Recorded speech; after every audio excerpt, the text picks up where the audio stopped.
राधे राधे। प्रथम स्कंद का छठा अध्याय है सप्ताहपरायण की विधि का वर्णन। श्री सनकादिक बोले, हे नारद जी, अब आप सप्ताहपरायण की विधि का वर्णन सुनिए। सप्ताहपरायण की विधि मनुष्य के धन पर निर्भर है। इस प्रायण में एक विवाह के समान धन व्यय किया जाता है। इसके लिए उत्तम मास भादवा, आसोज, कार्तिक, आषाढ़ तथा सावन है। इन महीनों में श्रोतागणों को कथा श्रवण करने से मोक्ष प्राप्त होती है। इन महीनों में भद्रा और व्यतिपात आदि को बचाना चाहिए। इस कथा के आरंभ में प्रथम सब नगर ग्रामों तथा ग्रह ग्रह में इनका समाचार भेज देना चाहिए, जिससे सभी को इसकी सूचना हो जाए और कथा में सम्मिलित हों। स्त्री, शूद्र, विरक्त, वैष्णव, हरिजन सभी को निमंत्रित करना चाहिए। किसी का अपमान न करना चाहिए तथा श्रवण का स्थान नदी का तट, तीर्थ स्थान, वन में अथवा अपने गृह में उत्तम होता है। उस स्थान को भली प्रकार से सजाकर झाड़ बुहार करके लीप पोत कर अथवा धोकर गेरू अन्न आदि के चौक बनाए। सब स्थान स्वच्छ और सुगंधित युक्त केले के खंभों तथा तांबर के पत्तों से सजाएं। कथावाचक के लिए सुंदर मंडप जो पत्थर, पुष्प, फल, झंडियों आदि से सजा हुआ हो बनाएं। वक्ता के लिए उत्तम व्यास गद्दी लगावें। वक्ता यदि उत्तर की ओर मुँह करके बैठे तो श्रोतागण पूर्व की ओर मुँह करके बैठे। वक्ता श्रोता दोनों के मध्य में पूर्व दिशा अवश्य आ जानी चाहिए। वक्ता पुरुष विष्णु भक्त, विवेकी और दृष्टांत देकर समझाने वाला विद्वान ब्राह्मण होए। लंपट, लोभी, नास्तिक ऐसे ब्राह्मण को वक्ता न बनाना चाहिए। वक्ता कथा आरंभ वाले दिन में प्रथम दिन घोर करा ले और फिर कथा के मध्य में न करावें। श्रोतागण कथा आरंभ में 2 घड़ी पूर्व शौच, स्नान आदि नित्य क्रियाओं के से एवं संध्या वंदन आदि से निवृत्त होकर कथा स्थान पर आ जावें। सर्वप्रथम कथा आरंभ होने से पहले श्री गणेश जी का पूजन होना चाहिए। तत्पश्चात पितृगणों का तर्पण पूर्व तापों की शुद्धि के निमित्त होना चाहिए। फिर षोडोपचार से श्री कृष्णचंद्र की विधि व्रत पूजा होनी चाहिए। उनको नमस्कार, प्रदक्षिणा तथा कीर्तन होना चाहिए। धूप, दीप, चंदन आदि से श्रीमद् भागवत की पूजा होनी चाहिए। नारियल का फल भी भेंट करना चाहिए। तत्पश्चात वक्ता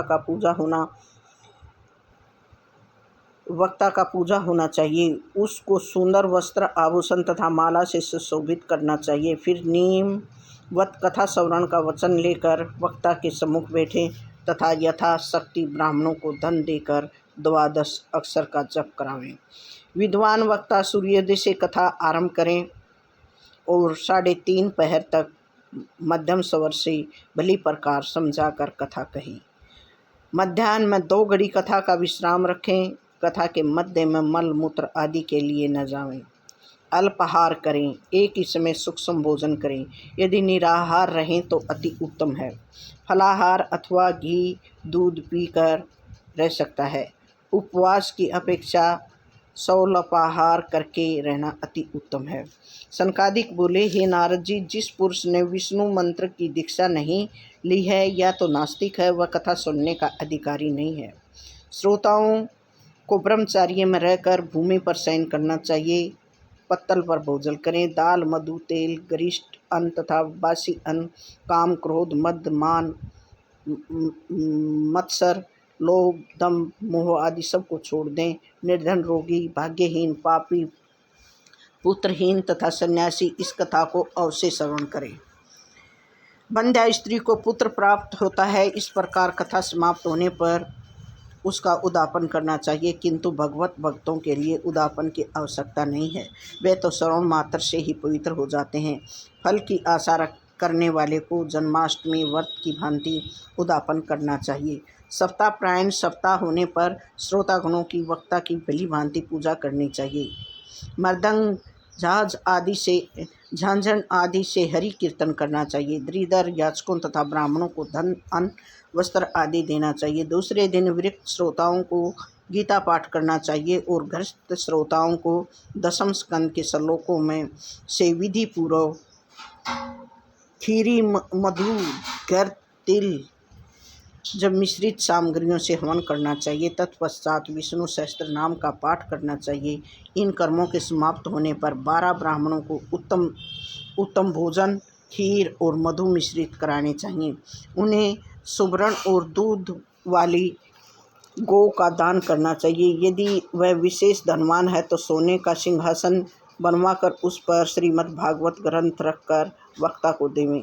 इस प्रकार पारायण समाप्त होने पर श्रोता को इच्छित फल प्राप्त होता है तथा अर्थ, धर्म, काम, मोक्ष ये चारों ही पदार्थ सहज ही में प्राप्त हो जाते हैं। सूत जी बोले, हे सौनक जी, श्री शौनकादिक ने इस प्रकार सप्ताह पारायण विधि समझाकर 1 सप्ताह तक भागवत कथा सुनाई। इसके पश्चात सबका मनोरथ पूर्ण करने वाली कथा को विधिवत समाप्त किया। इस कथा को सुनकर नारद जी सभी ऋषि गणों को अलौकिक आनंद प्राप्त हुआ। सूत जी बोले, हे सौनक जी, जब ये कथा हो रही थी उसी समय योगेश्वर श्री सुखदेव जी पधारे। श्री सुखदेव जी की आयु तो सहस्त्रों वर्षों की है, किंतु वे 16 वर्ष के ही प्रतीत होते हैं। वे ठीक कथा समाप्ति के दिन ही पधारे। उस समय भी वे मन ही मन श्रीमद्भागवत का पाठ कर रहे थे। श्री सुखदेव जी को देखकर सभी श्रोतागण खड़े हो गए और उनको आदर सहित उच्च आसन पर बैठाया। नारद जी ने उनकी विधिवत पूजा की। जब श्री सुखदेव जी बैठ गए तब उन्होंने इस प्रकार कहा कि हे श्रोतागणों, ये श्रीमद्भागवत वेद वेदांत एवं पुराणों का सार रूप कल्प वृक्ष का परिपक्व फल है। सुखदेव रूपी तोते के मुखारबिंद से निकलने के कारण ये अति आनंद देने वाला अमृत से सींची हुई है। इस फल में छिलका, गुठली आदि कुछ भी नहीं, केवल इसमें रस है। सभी प्राणियों को निरंतर इस दिव्य रस का पान करते रहना चाहिए। इसके द्वारा परम ब्रह्म भगवान श्री कृष्ण की प्राप्ति शीघ्र होती है। श्री सूत जी बोले, हे सौनक जी, सुखदेव जी इस प्रकार अपना प्रवचन कर ही रहे थे कि सभा मध्य में अपने पार्षद प्रहलाद, बलि, उद्धव और अर्जुन सहित भगवान श्री कृष्णचंद्र जी स्वयं प्रकट हुए। तब नारद जी ने भगवान की यथा योग्य विधिवत पूजा करके उच्चासन पर बैठा न और उनके सम्मुख हरि संकीर्तन सब श्रोताओं के साथ करने लगे। उस कीर्तन के आनंद से विभोर होकर शिव, पार्वती तथा ब्रह्मा जी भी आ गए और अब कीर्तन बड़ी अपूर्व ध्वनि से आनंदपूर्वक होने लगा। नारद जी ने वीणा बजाई, उद्धव जी ने मजीरा तथा प्रहलाद जी ने खरताल बजाई, अर्जुन न राग अलापे, इंद्र ने मृदंग बजाया, सनकादिक मुनीश्वरों ने जय घोष की तथा सुखदेव जी ने सबको कीर्तन के भाव बताए। इन सब के मध्य में भक्ति, ज्ञान और वैराग्य परम तेजस्वी होकर नृत्य करने लगे। इस प्रकार कथा तथा कीर्तन से प्रसन्न होकर भगवान ने अपने भक्तजनों से कहा, तुम लोग वर मांगो। तब सब भक्तजनों ने मिलकर यही कहा, हे भगवान, केवल हमारी यही इच्छा है कि जहाँ कहीं भी सप्ताह पारायण हो वहाँ पर आप अवश्य पधारें। भगवान श्री कृष्णचंद्र तथास्तु कहकर पार्षदों सहित अंतर्ध्यान हो गए। तत्पश्चात सब ऋषिगण अपने अपने स्वधामों को चले गए। श्री सूत जी बोले, भगवान श्री कृष्णचंद्र के स्वधाम गमन के पश्चात कलयुग में 30 वर्ष व्यतीत होने पर भाद्रपद शुक्ला नवमी को श्री सुखदेव जी ने राजा परीक्षित को ये कथा सुनाई थी। उसके पश्चात कलयुग में भी 100 वर्ष व्यतीत हो जाने पर आषाढ़ शुक्ला नवमी को गोकर्ण ने धुंधुकारी प्रेत को ये श्रीमद्भागवत कथा सुनाई थी। तत्पश्चात कलयुग के 30 वर्ष और व्यतीत होने पर कार्तिक शुक्ला नवमी से सनकादिक ने ये श्रीमद्भागवत कथा नारद जी से कही थी। राधे राधे राधे।